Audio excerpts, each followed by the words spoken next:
एक आदमी मरने के बाद सीधा स्वर्ग पहुंचा। वहां पहुंचते ही वो सीधा भगवान से शिकायत करने लगा कि धरती पर जब पानी की जरूरत नहीं होती तब आप बाढ़ ला देते हो, बिना मतलब के आंधी तूफान भूकंप जरूरत से ज्यादा धूप दे देते हो।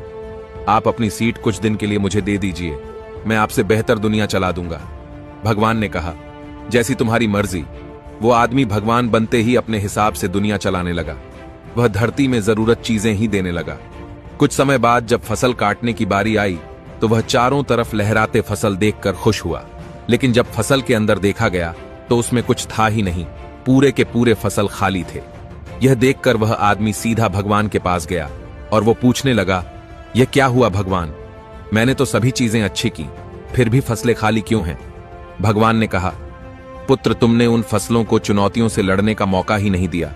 उन्हें तेज हवा के झोंकों से कभी झांचा ही नहीं। उनके जीवन का संघर्ष ही खत्म कर दिया। पुत्र, अगर जिंदगी में सफल होना है तो संघर्ष करना जरूरी है। यही जिंदगी की रीत है। चुनौतियों से भिड़ने से ही हम अपने अंदर की शक्ति और क्षमताओं को पहचान सकते हैं। दोस्तों, इसी बात पर इस रील को शेयर करो दोस्तों के साथ और फॉलो जरूर कर लेना।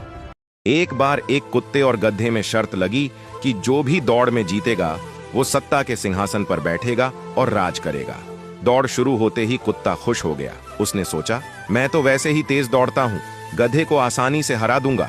दौड़ शुरू हुई, पर उस कुत्ते को यह बात मालूम नहीं थी कि हर मोहल्ले के चौक पर दूसरे कुत्ते खड़े होंगे जो उसे आगे बढ़ने नहीं देंगे। और ठीक ऐसा ही हुआ। हर चौक के मोहल्ले के कुत्तों ने उस पर घातक हमला बोला। वो अनगिनत कुत्तों से लड़ते हुए जैसे तैसे पहुंच गया, लेकिन वहां पहुंचकर उसने देखा कि गधा सत्ता के सिंहासन पर बैठकर राज कर रहा था। हताश और जख्मी कुत्ता बोला, काश मेरी ही बिरादरी वाले मुझसे लड़े न होते, तो आज मैं राजा बनकर उन्हीं का भला कर रहा होता। निष्कर्ष, जीवन में अक्सर हमारे अपने ही हमें आगे बढ़ने और जीतने नहीं देते। और हाँ, अगर आप इस बात से सहमत हो तो यस जरूर लिखें और इसी तरह की कहानियों के लिए हमारे पेज के साथ जुड़े रहिए।